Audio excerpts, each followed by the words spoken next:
ಮೊನ್ನೆ ಇದು ಎರಡನೇ ಸಾರಿ ಅನಂತಕುಮಾರ್ ಹೆಗಡೆ ಉತ್ತರ ಕನ್ನಡ ಜಿಲ್ಲೆ ಎಂಪಿ ಅವರು ಹೇಳಿದ್ದಾರೆ, ನಮಗೆ 400 ಸ್ಥಾನಗಳನ್ನು ಗೆಲ್ಲಿಸ್ಕೊಡಿ, ಅಂದ್ರೆ 2/3 ಮೆಜಾರಿಟಿ ಬರಬೇಕು.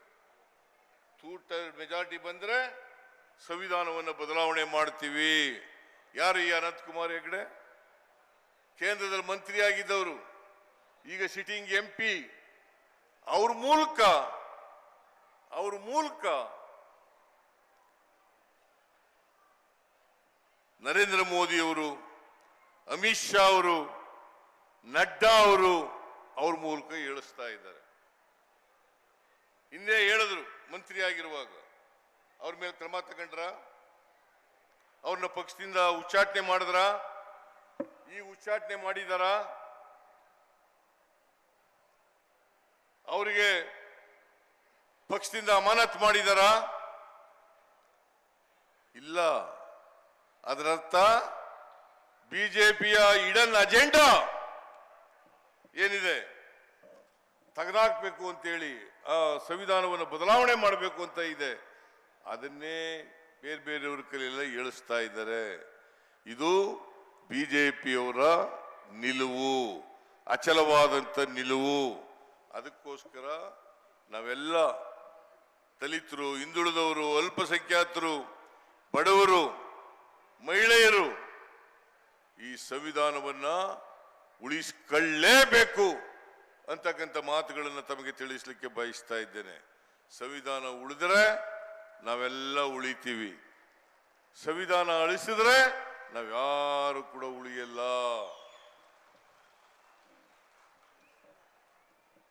ಇದನ್ನ ಪ್ರತಿಯೊಬ್ಬರು ಕೂಡ ಅರ್ಥ ಮಾಡ್ಕೋಬೇಕಾಗ್ತದೆ. ಮೈಸೂರು ನಗರದಲ್ಲಿ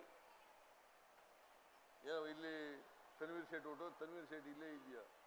ನಾನು ಮುಖ್ಯಮಂತ್ರಿ ಆಗಿರುವಾಗ ಏನೇನು ಅಭಿವೃದ್ಧಿ ಕೆಲಸಗಳನ್ನು ಮಾಡಿದ್ದೋ ಅವು ಬಿಟ್ರೆ ಬಿಜೆಪಿಯವರು ಒಂದೇ ಒಂದು ಕೆಲಸ ಮಾಡಲಿಲ್ಲ. ಏನಪ್ಪ ಮಾಡಿದಾರ?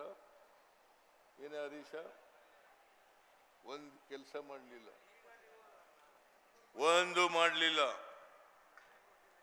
ಆ ಮಾರಣೇಶ್ ಕಾಲೇಜು, ಮರ್ತಿಬೇಗೌಡ ಮಾರಣೇಶ್ ಕಾಲೇಜು ಬಿದ್ದೋಯ್ತಾ ಇದ್ದು, ಶಿಥಿಲ ಆಗ್ಬಿಟ್ಟು ಬಿದ್ದೋಗ್ತಾ ಇದೆ, ಕ್ಲಾಸ್ ನಡೀತಾ ಇಲ್ಲ. ಅದಕ್ಕೆ ಅದನ್ನ ಹೊಸ ಕಟ್ಟಡ ಕಟ್ಟಿಕೊಳ್ಬೇಕು. ಅದು ಒಂದು ಸಾಂಪ್ರದಾಯಿಕ ಕಟ್ಟಡ. ಆ ಸಾಂಪ್ರದಾಯಿಕತ್ವವನ್ನು ಉಳಿಸ್ಕೊಂಡು ಹೊಸ ಕಟ್ಟಡ ಕಟ್ಟಿಕೊಡ್ಬೇಕು ಅಂತಕ್ಕಂಥದನ್ನ ಮಾಡಲಿಲ್ಲ. ನಾನು ಬಂದ ಮೇಲೆ ಅದಕ್ಕೆ ಮುಕ್ತಿ ಕೊಡ್ತಕ್ಕಂಥ ಕೆಲಸವನ್ನ ಈ ವರ್ಷದ ಬಜೆಟ್ನಲ್ಲಿ 56 ಕೋಟಿ ರೂಪಾಯಿಗಳನ್ನು ಕೊಟ್ಟಿದ್ದೇನೆ. ಆಮೇಲೆ ಹಾಸ್ಟೆಲ್ಗಳಿಗೆ 116 ಕೋಟಿ. ನೀನು ತಪ್ಪು ತಿಳ್ಕೊಂಡ್ಬಿಟ್ಟಿದ್ದೆ.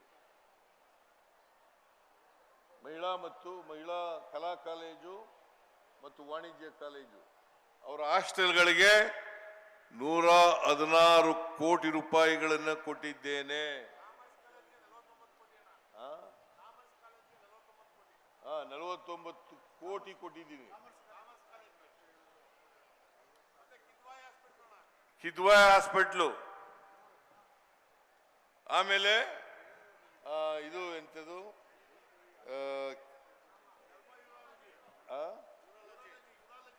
ಯೂರಾಲಜಿ ಡಿಪಾರ್ಟ್ಮೆಂಟಿಗೆ, ಇವೆಲ್ಲ ಅಭಿವೃದ್ಧಿ ಪಡಿಸಲಿಕ್ಕೆ ನಾನೇ ದುಡ್ಡು ಕೊಟ್ಟಿದ್ದೆ. ಆಮೇಲೆ ಮೆಡಿಕಲ್ ಕಾಲೇಜಿಗೆ 100 ವರ್ಷ ಆಗಿದೆ, ಅದರ ಜ್ಞಾಪಕಾರ್ಥವಾಗಿ ಒಂದು ಔಟ್ ಪೇಷಂಟ್ ವಾರ್ಡ್ ಅನ್ನು ಕಟ್ಟಿಸ್ಕೊಡ್ತಕ್ಕಂಥ ಕೆಲಸ ಮಾಡ್ತಾರೆ. 85 ಕೋಟಿ. ಇವರು ಏನಾದ್ರು ಬಿಜೆಪಿಯವರು ಮೈಸೂರು ನಗರಕ್ಕೆ ಇಂಥದ್ದು ಮಾಡಿದ್ದೀವಿ ಅಂತ ಹೇಳಿ ನೋಡೋಣ. ನೀವೆಲ್ಲರೂ ಕೂಡ ಗುರ್ತಿಸ್ತಕ್ಕಂಥ ಯಾವುದಾದ್ರೂ ಒಂದು ಕೆಲಸ ಮಾಡಿದ್ದೀವಿ?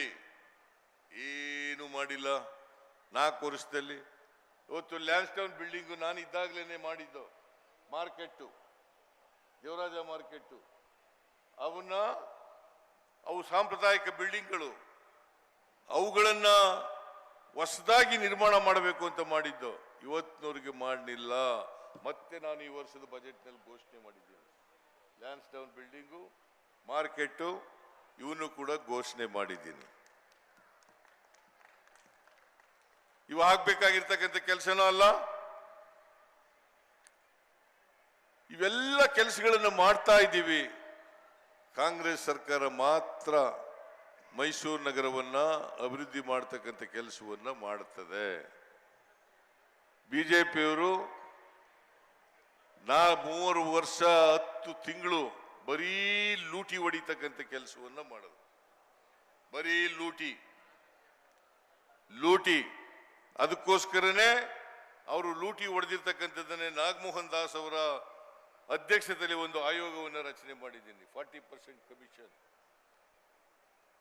ಅದಕ್ಕೆ ಹೇಳಿದ್ರು, ಅಶೋಕ ಹೇಳಿದ್ರು, ಯತ್ನಾಳ್ ಹೇಳಿದ್ರು, ನಿಮ್ ಕಾಲದಲ್ಲೂ ಇದೆ ಅಂತ. ನಾನು ಹೇಳಿದೆ, ಆ ಆಯೋಗ ಇದೆ, ಆಯೋಗದ ಮುಂದೆ ಕೊಡಿ.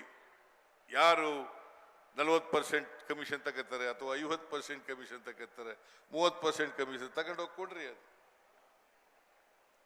ಅವ್ರಿಗೆ ಇವತ್ತಿನವ್ರಿಗೆ ಕೊಡಕ್ಕಾಗಿಲ್ಲ. ಈ ರಾಜ್ಯವನ್ನ ಲೂಟಿ ಹೊಡೆದು ಆರ್ಥಿಕವಾಗಿ ದಿವಾಳಿ ಮಾಡಿ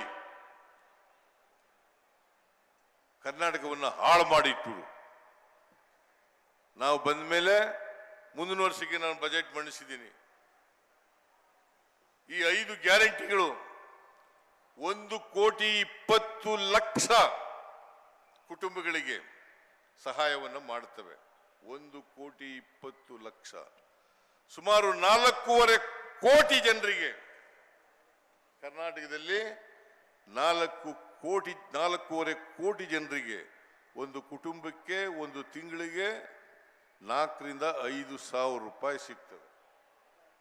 ಒಂದು ವರ್ಷಕ್ಕೆ 50,000 ರಿಂದ 60,000 ರೂಪಾಯಿ ಸಿಗ್ತದೆ. ಒಂದು ವರ್ಷಕ್ಕೆ ಎಷ್ಟು ಸಿಗ್ತದೆ?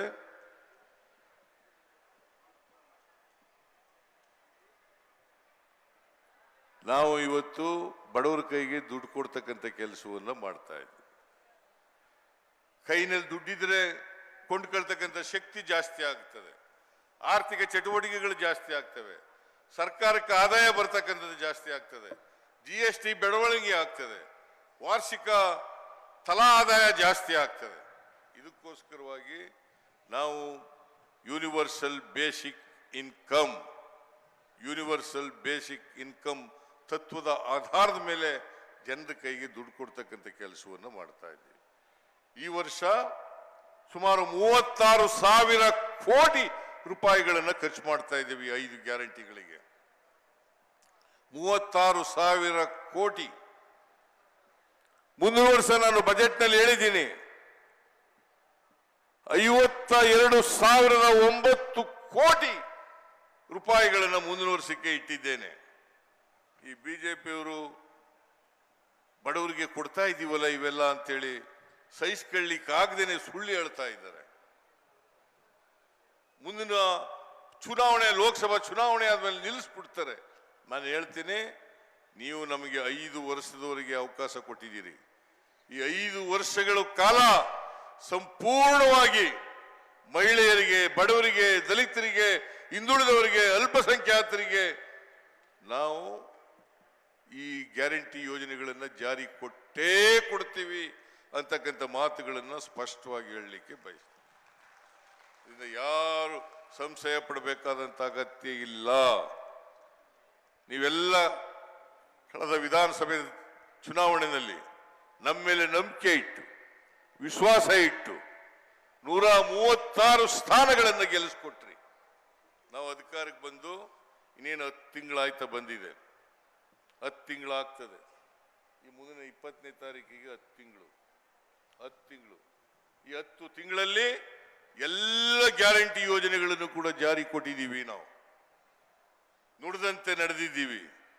ಅದಕ್ಕೋಸ್ಕರನೇ ಬಸವಾದಿ ಶರಣರು ನುಡಿದಂತೆ ನಡೆದವರು, ಅವರ ಪ್ರೇರಣೆ ನಮಗೆ. ಅದಕ್ಕಾಗಿಯೇ ಕರ್ನಾಟಕಕ್ಕೆ ವಿಶ್ವಗುರು